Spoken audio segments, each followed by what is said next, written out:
O governo brasileiro ele paga R$ 350 para uma criança na creche, R$ 7.000 para um preso federal, para sustentar um preso federal, e R$ 44 para cuidar de um idoso.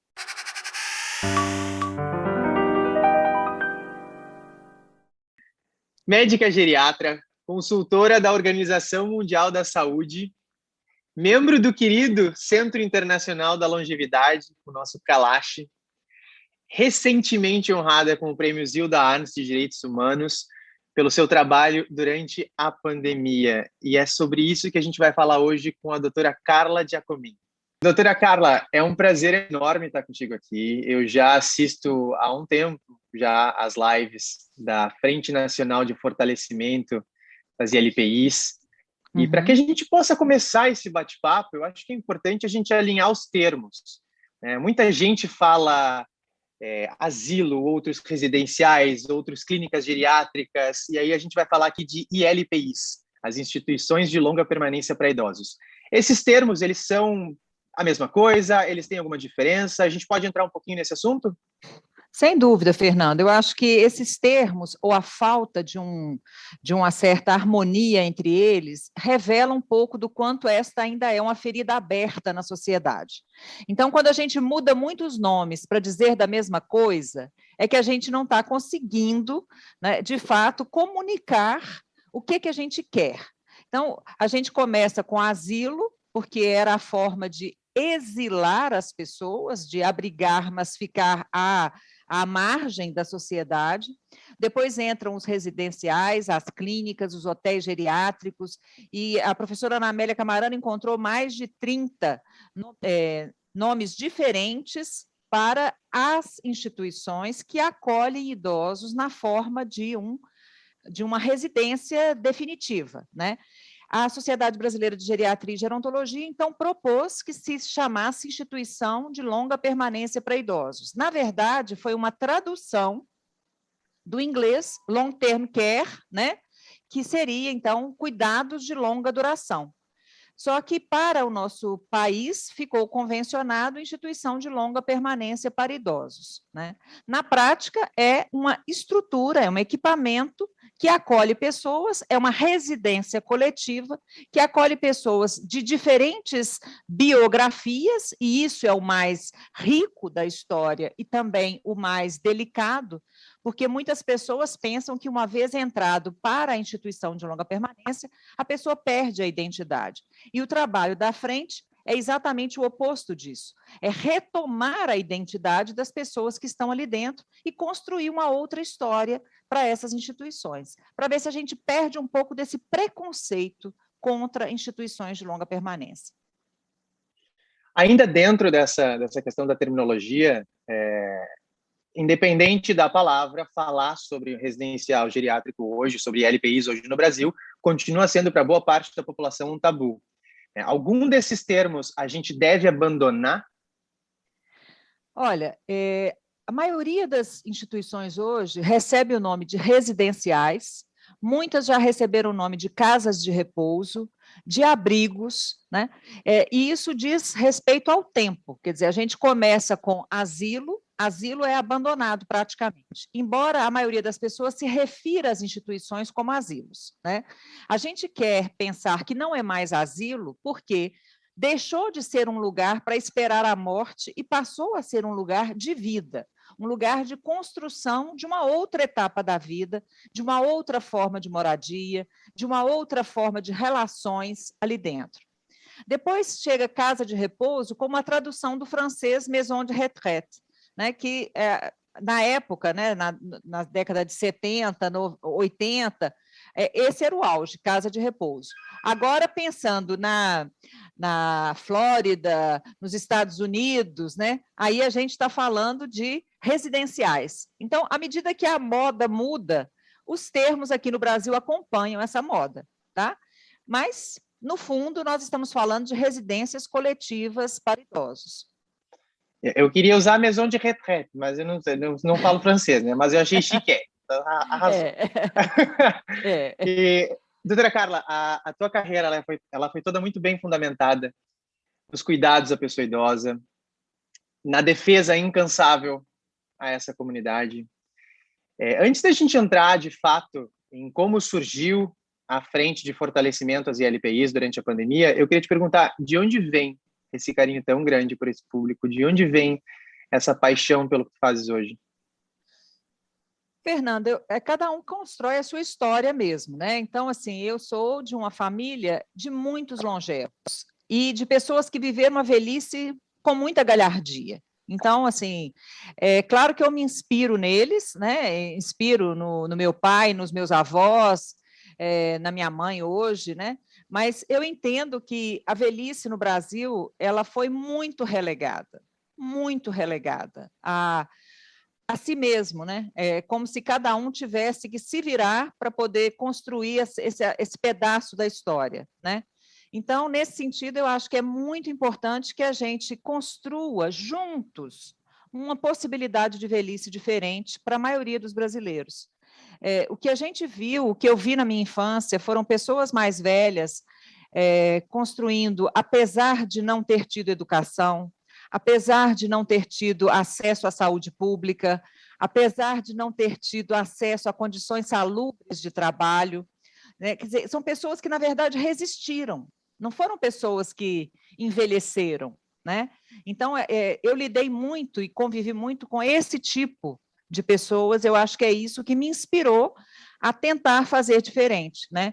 E, ao mesmo tempo, são pessoas que valorizaram demais a vida, que valorizaram demais a velhice como uma trajetória, como um percurso para onde todos iremos, né? Eu sempre ouvi isso do meu pai: o caminho é um só, estamos todos indo para lá, né? Mas por que as pessoas se recusam a ver que é este o caminho? Né? Por que a gente tem tanta dificuldade de assimilar as transformações que a vida traz para a gente? Algumas pessoas serão mais beneficiadas, outras menos beneficiadas, mas que pelo menos todos tivessem acesso aos mesmos direitos, né? Como disse, citei nosso amigo Kalash, como diz o doutor Alexandre Kalash, morrer cedo que não presta. Claro. Uhum. Doutora Carla, tendo essa experiência pessoal associada ao envelhecimento, com muito carinho, com muito afeto, nas suas lembranças, memórias passadas, tendo construído a tua carreira profissional em cima disso também, e hoje uma defensora também dos direitos básicos da pessoa idosa, o que passou pela cabeça da médica geriatra, da pessoa apaixonada pelo envelhecimento, quando em março de 2020 a primeira morte por Covid-19 aconteceu no Brasil?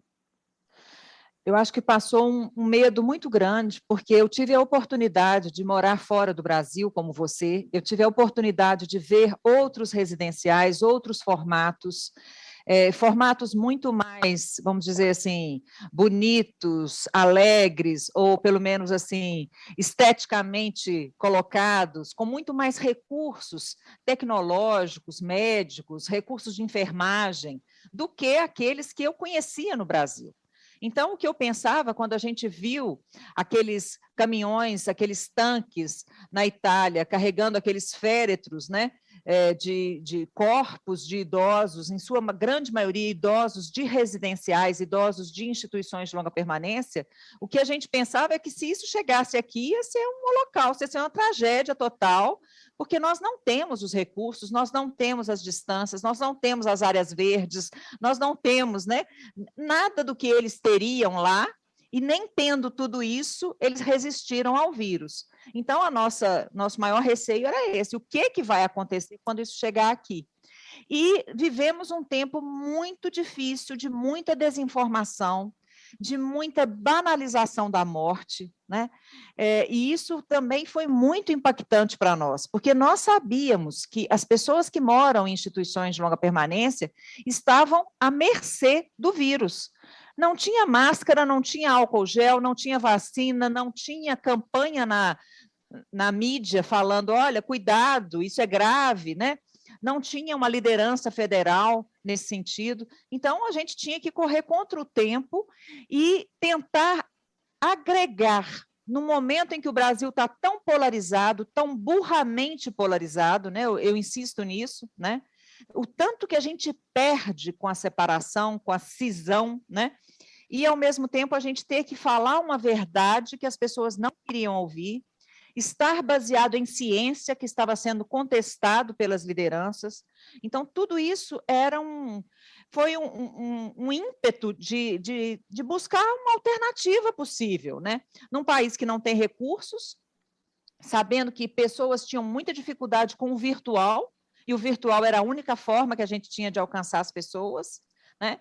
Então, houve realmente esse impulso de falar, vamos fazer alguma coisa. E ainda bem que a gente encontrou muita gente disposto a fazer a mesma coisa, né? A fazer junto, a fazer melhor, a somar, né?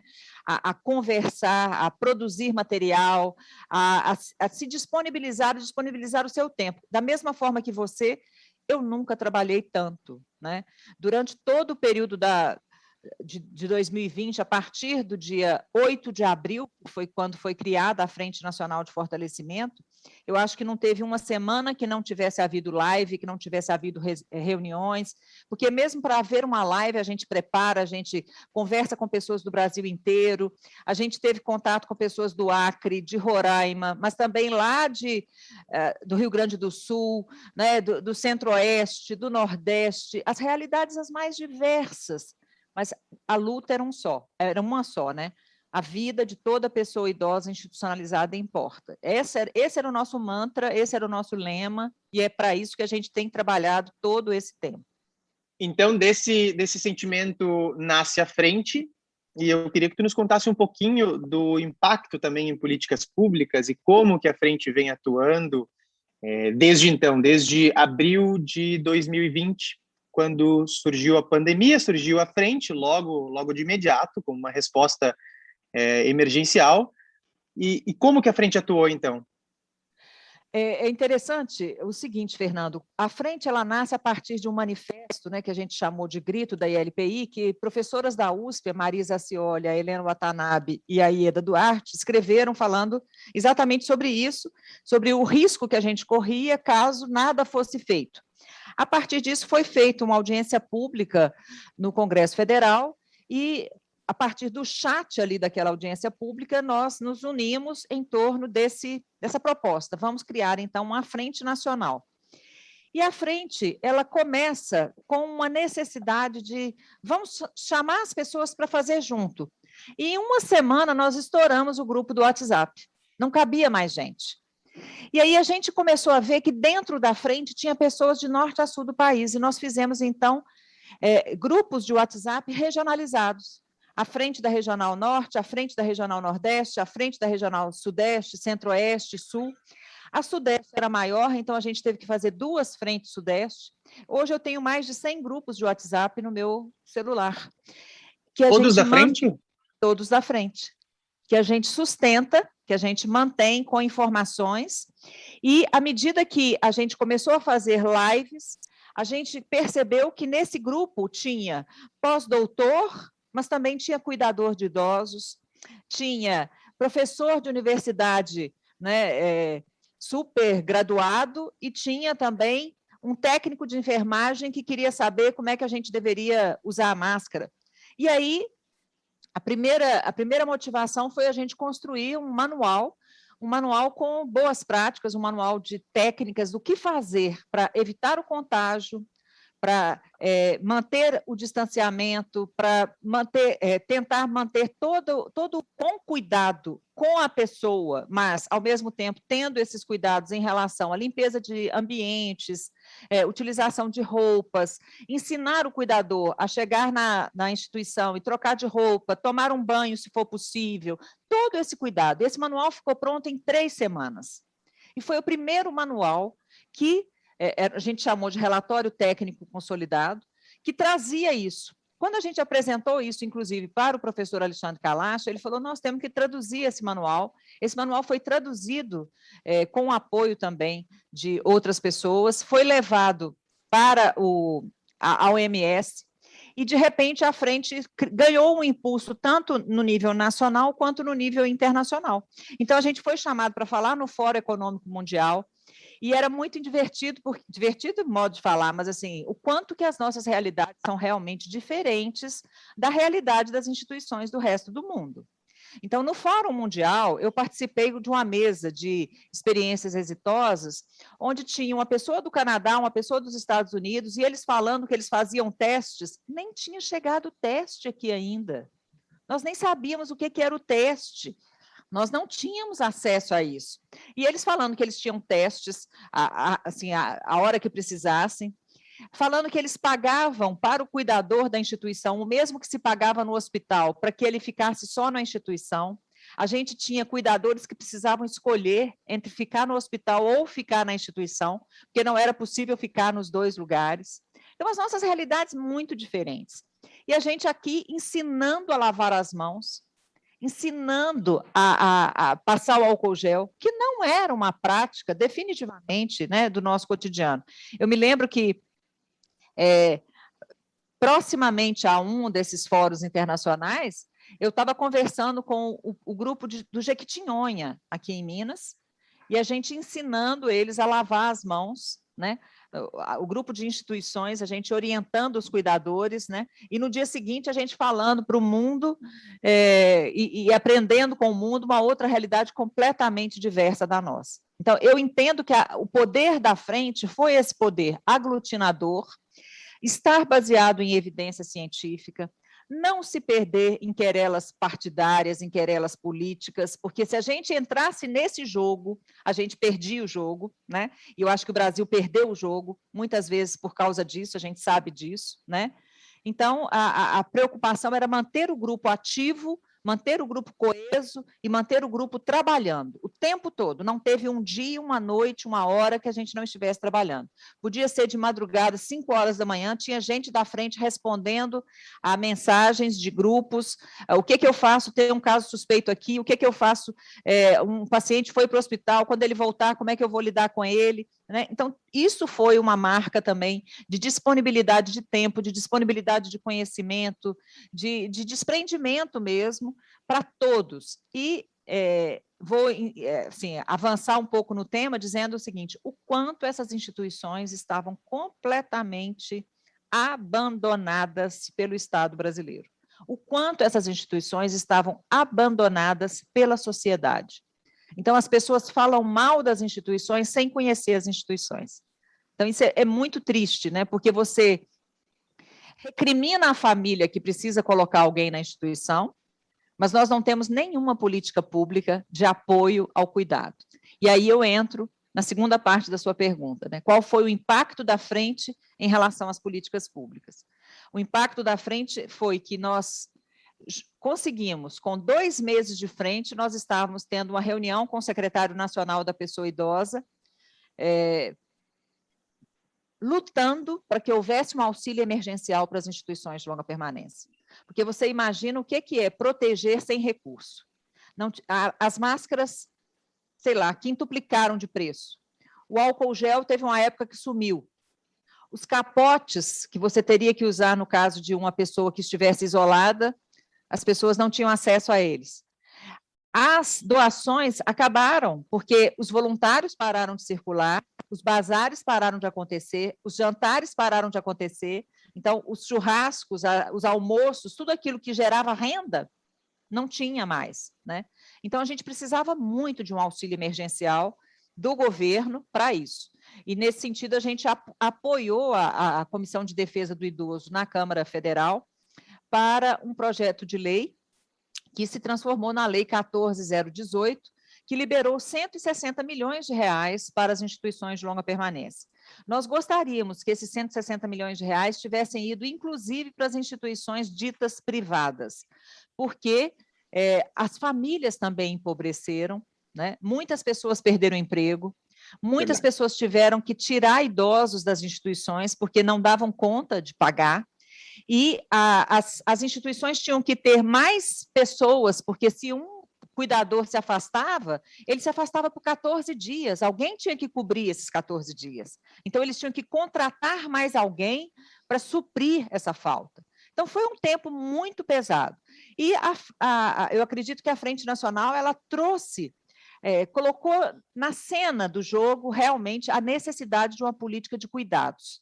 E por isso a gente hoje luta tanto, essa é a nossa visão, né, de movimento, de querer construir uma política nacional de cuidados continuados para pessoas de todas as idades, porque você pode demandar cuidados em qualquer idade, não só na velhice, né? Isso é outro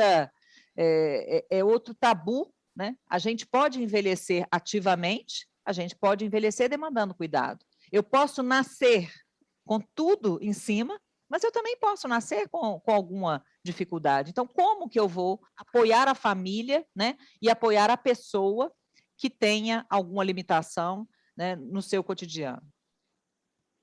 Eu quero entrar um pouquinho dentro desse termo que tu usaste do jogo perdido pelo Brasil, de certa forma. Uhum. E infelizmente aqui essa derrota vai se traduzir por vidas perdidas e milhares. Mas antes, eu queria só compartilhar uma experiência também contigo. Quando começou a pandemia, eu estava lá fora e os meus pais aqui, sem ter ninguém que pudesse cuidar deles ou da minha avó, eu obviamente entrei em desespero lá e pude contar com um grupo de amigos, né? Que nessa fase mais aguda da pandemia, quando tudo começou, eles providenciaram tudo aquilo que os meus pais precisavam, desde compras de mercado até esses recursos básicos de álcool, máscaras. Agora, eu fiquei muito impactado quando um amigo meu, proprietário de uma ILPI aqui em Porto Alegre, ele disse, não, pode deixar, eu vou levar máscara para os teus pais. Onde é que estavam as máscaras? No cofre da empresa. Ele tinha álcool gel no cofre da empresa. Um dos funcionários, inclusive, havia tirado o álcool gel. Imagina o desespero de uma pessoa a esse ponto. Os recursos ficavam no cofre da empresa. Eu fiquei impressionado. Aí eu te pergunto, nessa fase bastante aguda, em que a informação era muito... parecia até dissociada da realidade em algum momento, ou era muito burramente polarizada, como tu disseste, e qual era a necessidade mais urgente da frente? Qual era o grande problema a ser solucionado naquele início? Eu acho que o maior problema era a informação, porque a gente não tinha informação. E pandemia é uma coisa dinâmica. O que você aprende de manhã, de tarde, você está duvidando, né? E a gente tinha que estar o tempo todo repassando a informação. Olha, a gente acredita que é assim, agora vai ser assim. E mantendo contato com pessoas, com grupos também internacionais, para a gente poder ir acompanhando. A gente teve a sorte de ter uma Europa adiante na pandemia, né? Então, assim, chegou primeiro na Itália, a Itália foi a nossa grande motivação, inclusive uma das nossas líderes, né, que é a Aline Sala, mora na Itália, o tempo todo trabalhou conosco da Itália, né, é a nossa coordenadora da comunicação a partir da Itália, né, o tempo todo ali, mas a gente teve chance de ver na Inglaterra, na França, na Espanha, o que estava acontecendo. E à medida que ia evoluindo lá, a gente ia também aprendendo do lado de cá. Por isso que deu tanta raiva. Eu acho que foi um movimento de muitas vezes a gente tem muita raiva da gente estar lutando contra a maré aqui. Quer dizer, não bastasse a gente estar lutando contra a pandemia, né? A gente ainda tinha que lutar contra a desinformação, contra o preconceito, contra o preconceito de todas as formas, né? O preconceito da vacina da China, o preconceito de tantas coisas assim que, Senhor, o que é isso? Né? Por que perdemos tantas vidas? Em prol de quê? Para quê? O que justifica essa atuação? E aí também, eu acho que a frente ela entra junto com vários outros movimentos. Nós somos chamados para participar como frente, para apresentar o movimento para vários outros movimentos, para o movimento de Ministério Público, né, para o próprio movimento de defesa dos direitos da pessoa idosa, de público LGBT, de várias situações, porque estamos todos no mesmo barco, nós temos que nos salvar. Então, assim, o que favorece a gente melhorar, a gente enfrentar uma situação como essa? É compartilhar uma informação que seja correta, né? Então, para você ter noção, nós não tínhamos vacina, Fernando, e em janeiro deste ano, nós já estávamos fazendo live sobre o que seriam as vacinas. Por que as vacinas eram importantes? Ninguém tinha vacina. Ninguém tinha, não tinha sido dado uma vacina no Brasil, e a frente já estava falando com as instituições, olha, quando a vacina chegar, aceita, vamos lutar para que os cuidadores das instituições também façam parte desse grupo prioritário, porque não adianta vacinar os idosos se os técnicos não forem vacinados, né? E como a vacinação também no Brasil foi completamente estapafúrdia, né? Completamente fora de um plano nacional de imunização que a gente poderia ter ganhado de 10, de lavada, né? Essa história, até isso aconteceu. Então, a vacinação chegava e cada município definia como que seria a vacinação. Em cada um deles, a gente tinha que estar ali lutando para que a instituição entrasse na frente. E entrava na frente, gente, porque não é porque era instituição, mas é porque tinha tudo para dar errado. É uma residência coletiva, ali estão só os mais vulneráveis, né? São pessoas que podem sim ter imunidade mais baixa, né? São pessoas que ficaram confinadas nesse período. Então, a gente precisava muito de garantir que a vacina chegasse, até para eles poderem arejar um pouco, para ter um pouco mais de acesso à sociedade. Você pensa que tem pessoas que ficaram 1 ano e meio sem pôr os pés na rua. Pensa o que é isso na vida da gente, né?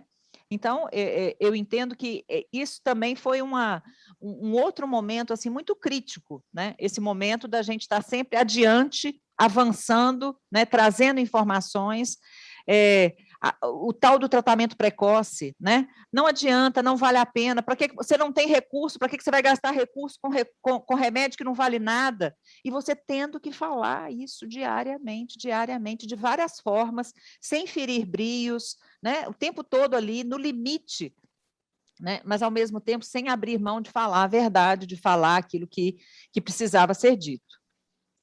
E para ti, me colocando agora no teu papel de médica, de cientista, de pesquisadora, deve ser muito frustrante ter que abordar esses tópicos, né? Sabendo que essa energia podia ser redirecionada, que esse conhecimento poderia estar sendo produzido para outro lado e a gente tem que estar desconstruindo uma imagem que já vinha desconstruindo ciência também. Isso deve ser muito frustrante, né?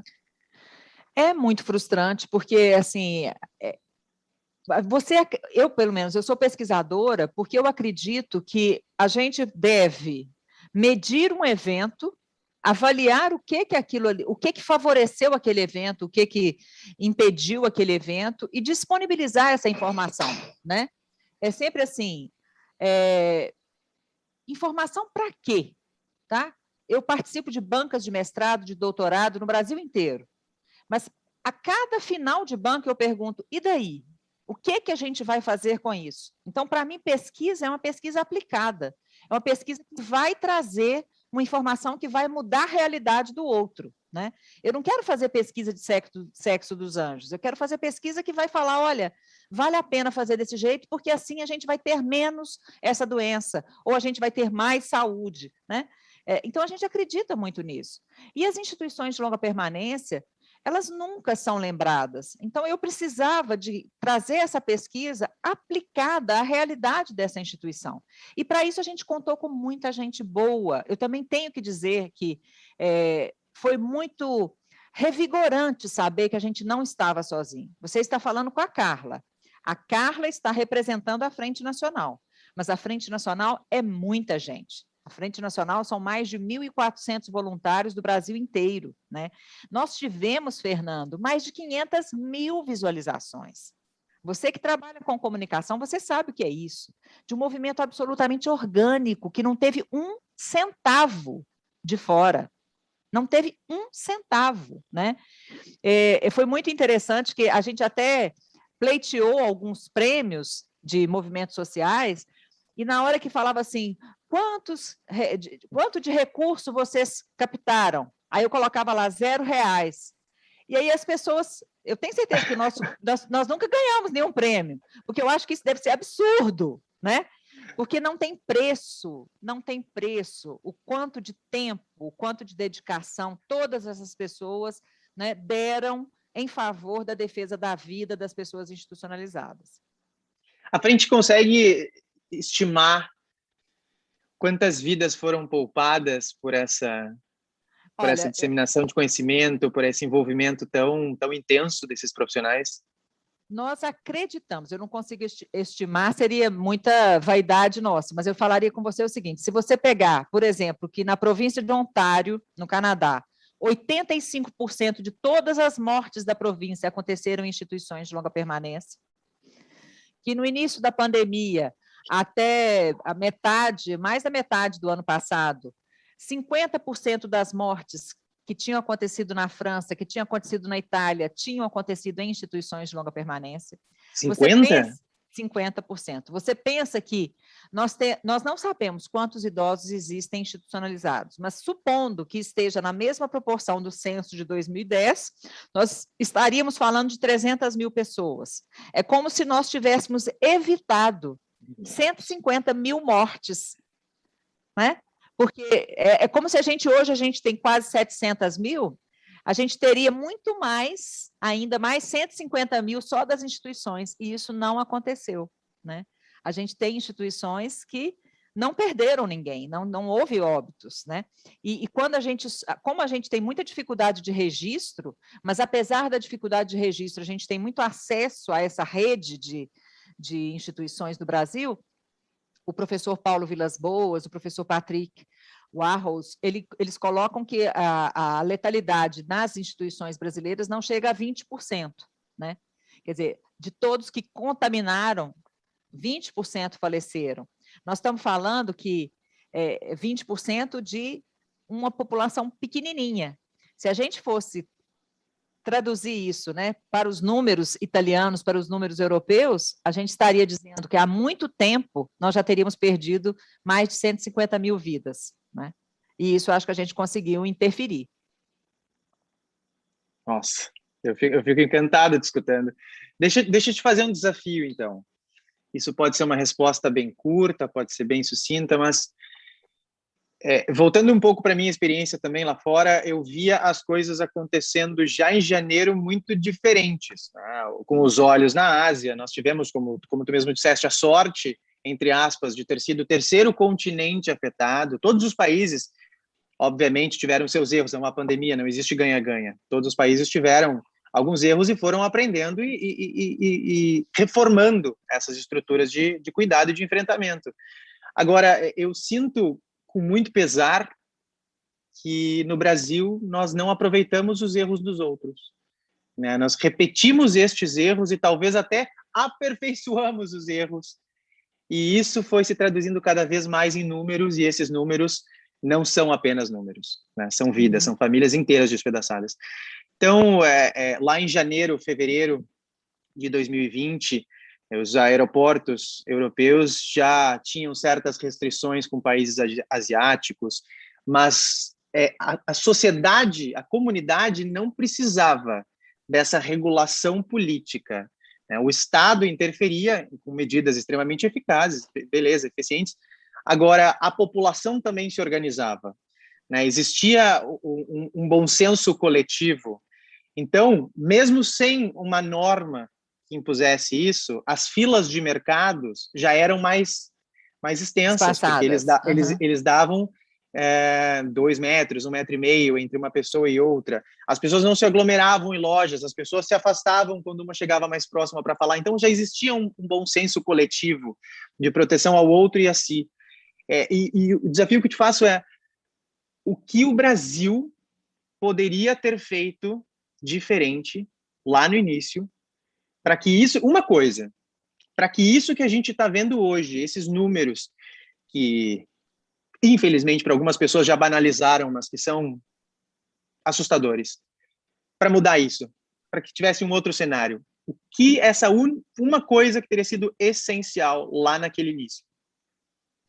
Eu acho que uma coisa que teria sido essencial seria uma campanha de comunicação de massa, que não fosse uma campanha de comunicação de massa que precisou acontecer a partir do momento em que falou, olha, não vamos mais falar quantos óbitos tivemos, como se as pessoas estivessem lucrando com os óbitos, né? Então, ter que fazer um consórcio de imprensa para a gente ter acesso aos números de óbitos, isso já foi grave demais. Acho que deveria ter tido uma campanha de massa, uma pessoa que tivesse a hombridade de ir até a tela da televisão e falar, olha, estamos todos passando por uma pandemia é grave, não sabemos quando é que ela vai acabar, mas para isso mesmo, para que ela seja a mais breve possível, que todos tenhamos responsabilidade uns com os outros, a partir de mim, né? Eu vou usar a máscara, eu vou manter distanciamento social, vou fazer higienização da mão, eu vou dar o exemplo. Agora, quando eu faço tudo ao contrário, né, eu estou abrindo realmente o flanco para que aconteça tudo ao contrário, como aconteceu. Né? E não foi pior porque nós resistimos. Eu acho que assim, a sociedade brasileira, do jeito que pôde, né, da maneira como conseguiu, no nosso caso, em relação às instituições de longa permanência, por esse caminho, né, mas certamente outros movimentos tiveram que se organizar de outras formas para poder dizer, não vamos fazer, não vamos seguir essa trajetória, porque isso vai dar errado. Já deu errado em outros lugares, vai dar errado aqui. Né? E eu acho assim, infelizmente, nós tivemos ainda a tempestade perfeita da liderança norte-americana também ser uma lástima, né?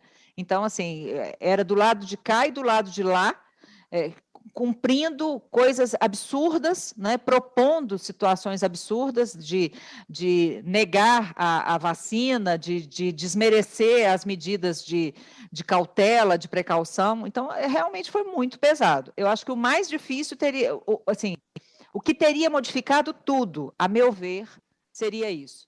Porque quem está do lado da vida, quem está do lado da ciência, quer a vida, quer proteger a vida. Não quer se arriscar e não quer expor a vida de ninguém. Né? Então, é lamentável que a gente tenha chegado por esse caminho. Mas, como a gente não pode mudar o atrás, que a gente mude o adiante, né? Que a gente não repita os mesmos erros.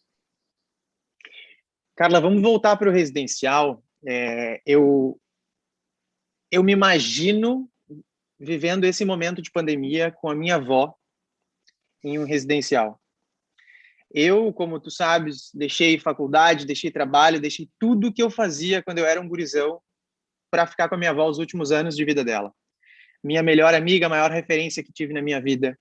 E tive a oportunidade de ficar 6 anos, mesmo com o diagnóstico do Alzheimer nos acompanhando, fazendo dessa experiência a mais incrível que ela poderia ser e dando a ela o melhor final de vida possível. E aí eu tento me imaginar, e eu confesso que eu tenho muita dificuldade, mas eu tento me imaginar vivendo esse período com a minha avó, os últimos anos de vida dela, tendo que deixar de vê-la para protegê-la. Imaginando ela em um residencial, em uma ILPI, aonde eu não pudesse estar com ela todos os dias, vivendo essa frustração como familiar de será que ela vai entender isso como um abandono? E o tempo que se perde, Como que as ILPIs gerenciaram essa frustração das famílias, essa visitação? Como é que foi também a reintrodução depois de certo tempo? Não sei se houve, mas eu queria escutar de ti como que isso aconteceu, porque na minha cabeça eu não consigo me imaginar nesse cenário, me dói muito pensar nessas outras famílias.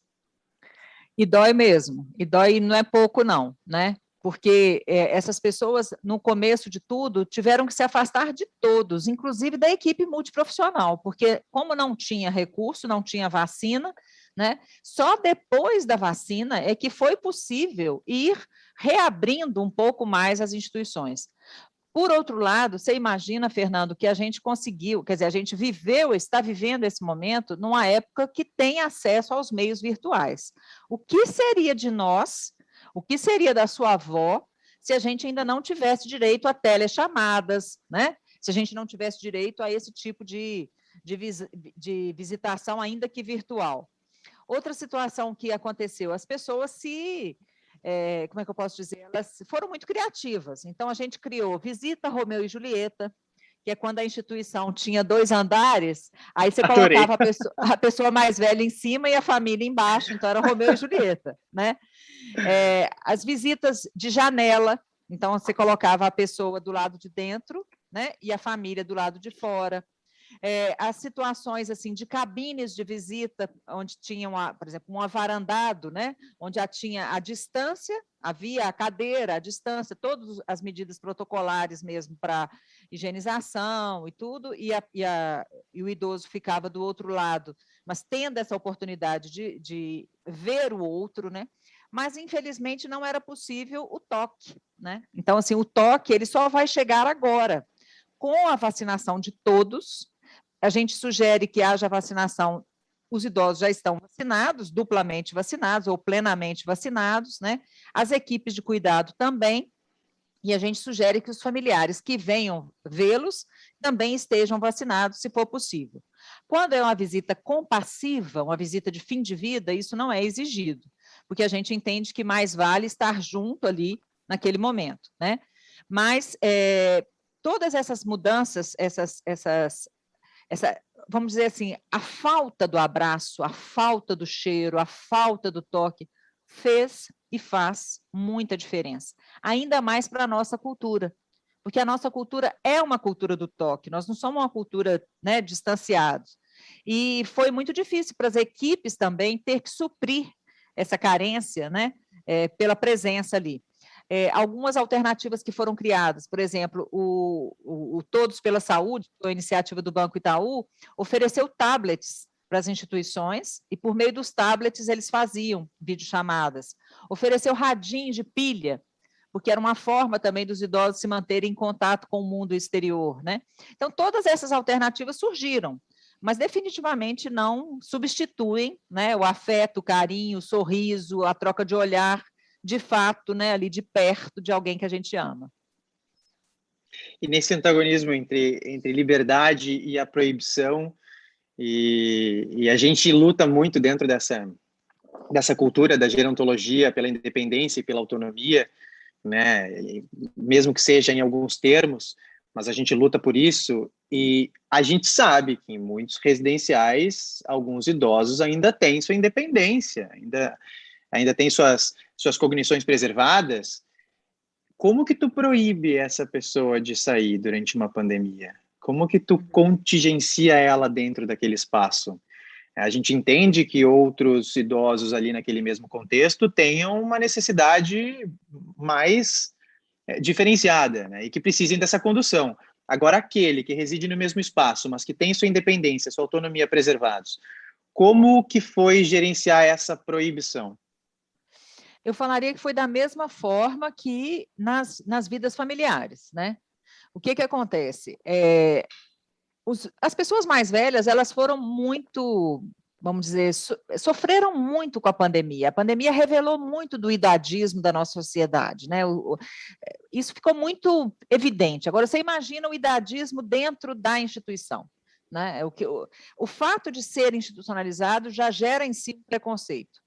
É como se as pessoas que estivessem ali tivessem sido abandonadas pela família, tivessem sido abandonadas pela sociedade, né? Ou tivessem construído aquela perspectiva. Ninguém pensa que uma pessoa possa livremente querer morar numa residência coletiva. Isso faz parte de um preconceito que a gente tem que lutar. Quando a pessoa, vamos dizer assim, ela tem cognição suficiente, ela vai ter mais facilidade para compreender a necessidade de proteção do que aquela que tem uma cognição prejudicada. Porque você convencer uma pessoa que, olha, infelizmente você vai ter que ficar agora, porque realmente não dá para a gente circular, não dá para a gente correr o risco. Se você precisar de alguma coisa, a gente pede o cuidador para trazer, a gente pede a alguém para trazer. Isso, a meu ver, é mais fácil do que a gente pedir para uma pessoa que tem uma cognição comprometida para compreender que ela não pode sair. Né? Ela que estava habituada, por exemplo, a ir à praça, dar uma volta na praça, isso foi muito mais delicado, isso foi muito mais complicado, digamos assim, para as equipes gerirem. Né?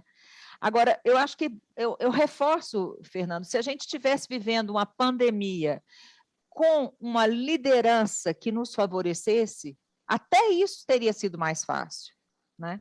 Até isso, porque nós estamos vivendo, na verdade, uma sindemia, né? Uma sinergia de coisas difíceis simultâneas, né? Então, assim, eu penso que qualquer privação de liberdade não é bem-vinda. Uma coisa interessante, um dos movimentos com os quais a gente participou foi o movimento de combate à tortura. porque eles estavam preocupados com os presos, ele estava preocupado com as pessoas que estão privadas de liberdade. Então, num determinado ponto, a gente se identificou, né? Porque estávamos todos, de repente, confinados. Como que a gente ia fazer para poder apoiar essa população? Foi bom você lembrar disso, porque isso também aconteceu. Quer dizer, em princípio, situações tão distintas, né? E a gente conseguiu Mas ainda assim trabalhar conectadas. juntos. E aí a gente conseguiu trabalhar juntos. Olha, eu vou te dizer uma coisa, eu sou um péssimo entrevistador. Eu já extrapolei meu tempo, eu queria ficar aqui conversando. Eu queria falar sobre luto nos residenciais, que eu acho super importante durante essa pandemia também. Foi um assunto que deu bastante o que falar. Queria conversar sobre as datas festivas e esse manejo, né, de querer tirar de dentro, de querer ir para dentro.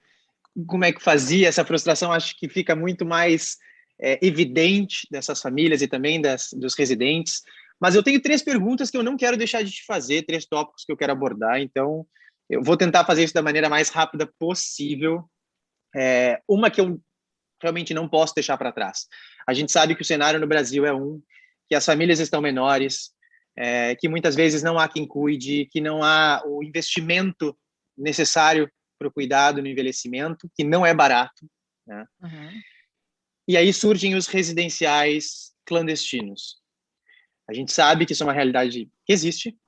Uhum. E durante a pandemia, o que vocês viram nesse sentido? E a frente conseguiu apoiar também esses residenciais? Porque eu imagino que não há o que fazer. Vai fechar naquele momento? Vai mandar para onde? Eu fico um pouco perdido, fico imaginando o trabalho de vocês. Então, eu queria ouvir de ti. Fernando, primeira coisa que eu queria dizer é o seguinte: a sociedade ela se vira. Quando o Estado não comparece, ela se vira. Então, o que acontece? Como nós não temos instituições públicas, o Brasil tem cerca de 5% apenas de instituições públicas, 95% das instituições são privadas. A gente tem uma minoria delas filantrópicas, mas a grande maioria é instituição privada mesmo. E a população que não consegue uma vaga no Sistema Único de Assistência Social, ela vai pagar aquilo que ela dá conta.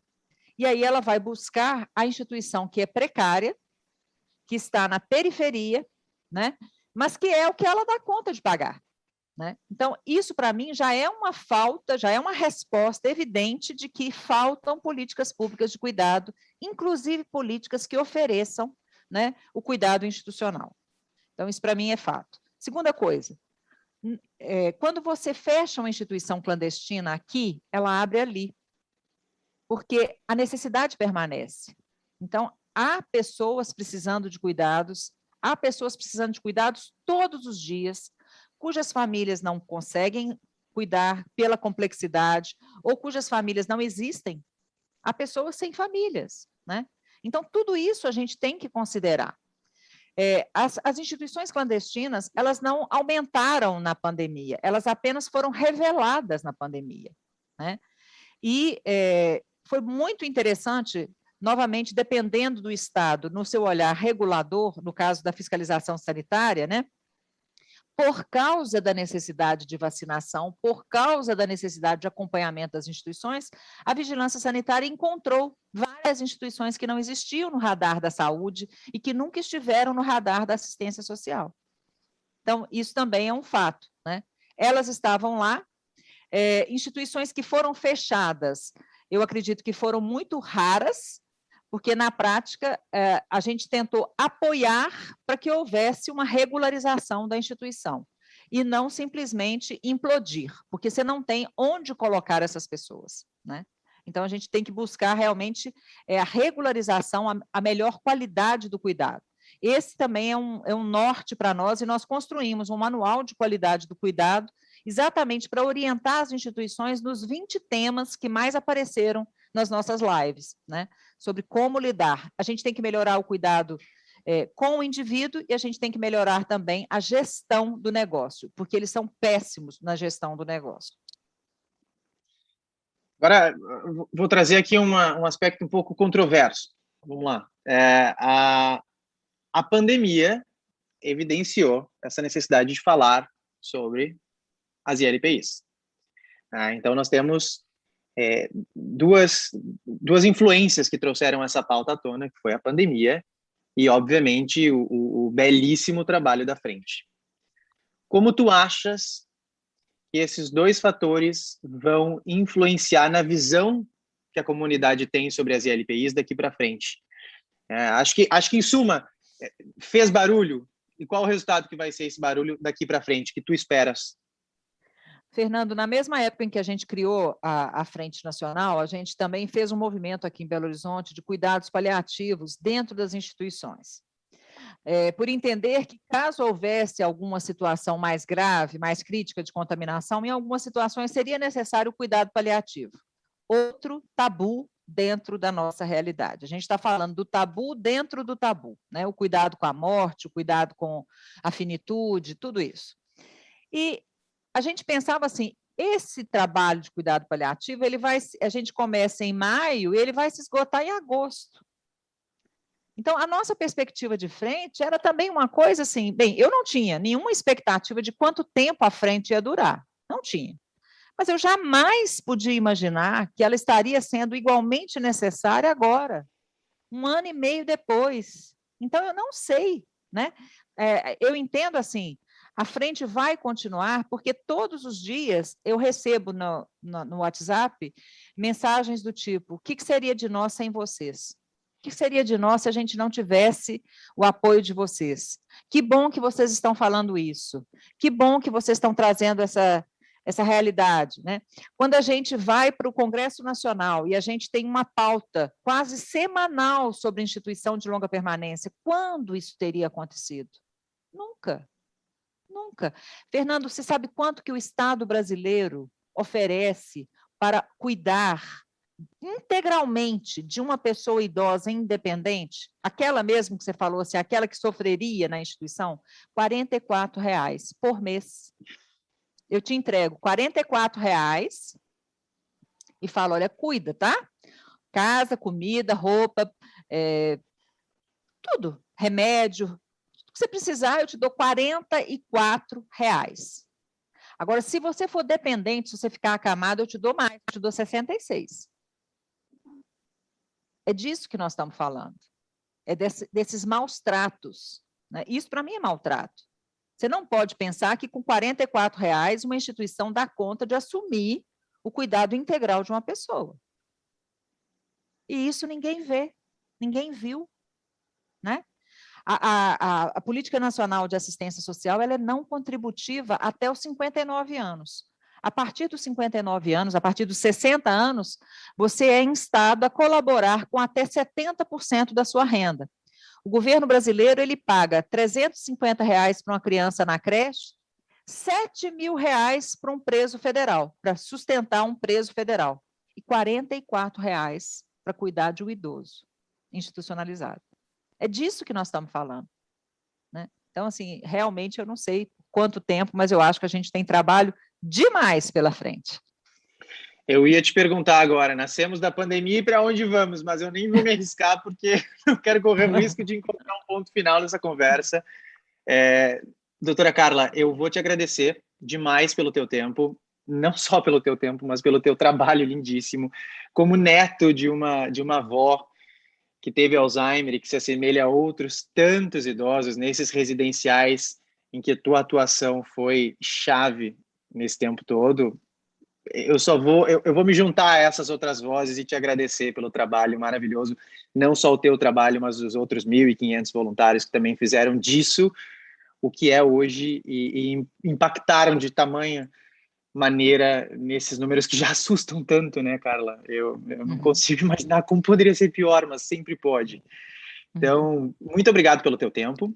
Espero que tu tenhas curtido. Eu já falei, eu sou um péssimo entrevistador, porque se eu pudesse, eu estava aqui conversando contigo por 2 horas, mas a gente continua, quando tudo isso acabar, numa mesa de bar, tomando um chopp e dando risada, porque o teu impacto não tem preço. Não, Fernando, eu queria agradecer e queria dizer que a nossa expectativa é que a gente aceite a velhice como uma oportunidade de crescimento, de aprendizado. Todos temos a aprender com os mais velhos, né? E os mais velhos também têm a aprender. Eu acho assim, esse momento dessa continuidade, dessa expectativa de crescimento e da gente trazer para a roda temas que são tão difíceis, tão delicados, né? Temas que são tabus. Então, eu também te agradeço pela coragem de lidar com tantos desses temas, né? Inclusive a demência, inclusive a doença de Alzheimer, né? Inclusive as pessoas idosas institucionalizadas, porque nós vamos continuar acreditando que a vida de toda pessoa idosa importa, a pessoa com demência, a pessoa institucionalizada, né, a pessoa importa, toda a vida importa. Nós não vamos transformar essa pandemia em números, nós vamos lutar para que por trás de cada número esteja, de fato, uma vida que tenha sido respeitada, que tenha sido, de alguma forma, tocada, né, para ser melhor. Vamos acreditar nisso. A gente sempre pode melhorar.